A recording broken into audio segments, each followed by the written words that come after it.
நேற்று நம்ம ஒரு கோஸ்ட் ஸ்டோரி பார்த்தோம். அதே மாதிரி இன்றைக்கும் நான் ஒரு கோஸ்ட் ஸ்டோரி சொல்ல போகிறேன் உங்களுக்கு. இது எப்படின்னா, எங்கள் தாத்தா சொன்ன கோஸ்ட் ஸ்டோரி. நேற்று வந்து அப்பா சொன்ன கோஸ்ட் ஸ்டோரி பார்த்தோம். இன்றைக்கி எங்கள் தாத்தா சொன்ன கோஸ்ட் ஸ்டோரி பார்க்க போகிறோம். இதுவும் வந்து ஒரு ரியல் இன்சிடென்ட் தான். ஸோ எல்லாமே ரியல் இன்சிடென்ட் தான். பட் நான் பார்த்ததில்லை இது வரைக்கும். அவங்களுக்கு நடந்ததை அவங்க சொன்னாங்க. அதை வச்சு நான் இப்போ சொல்ல போகிறேன். இது வந்து எங்கே நடந்துச்சுன்னா, நம்ம ஊரில் தான், உடுமல்பேட்டில் தான் நடந்துச்சு. ஸோ இது வந்து ரொம்ப வருஷத்துக்கு முன்னாடி நடந்த விஷயம் தான். சரி, ஓகே, அதை நான் சொல்கிறேன் இப்போது. என்னென்னா வந்து எங்கள் தாத்தா வந்து மளிகை கடை வச்சுருந்தாங்க ஃபஸ்ட்டு.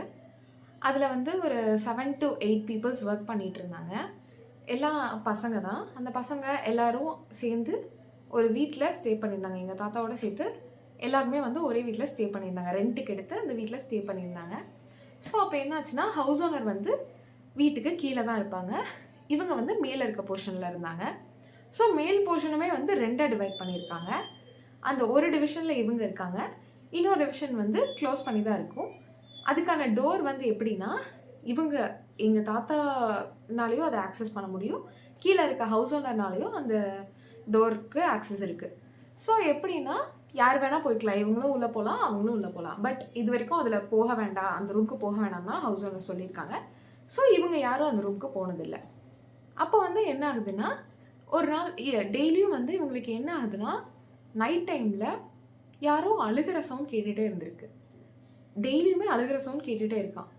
ஸோ இவங்களுக்கு என்ன ஏதாச்சும் பூனை கத்துற சவுண்டாக இருக்கும், இல்லை டாக் குலைக்கிற சவுண்டாக இருக்கும் அப்படின்னு சொல்லிட்டு அதை வந்து யாரும் பெருசாக எடுத்துக்கல. அப்புறம் கொஞ்ச நாள் கழித்து அப்புறம் தான் சொல்கிறாங்க, இந்த house owner husband and wife couple இருக்காங்க.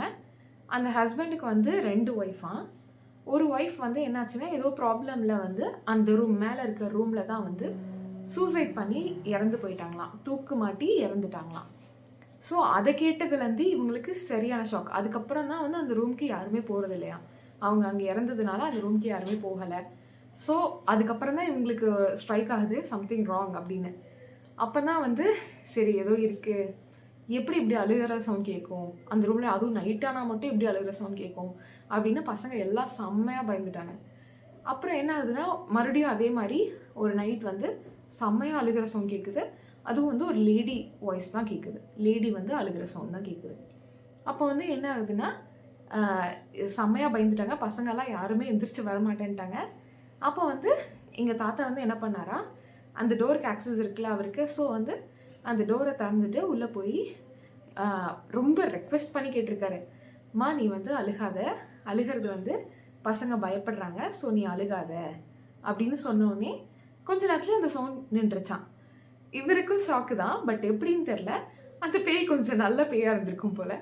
அதனால் வந்து அழுகிற சவுண்ட் நின்றுச்சு. அடுத்து தாத்தா வந்துட்டார். வந்து பசங்கக்கிட்ட சொல்லி சமாதானப்படுத்தி எல்லாம் தூங்கிட்டாங்க.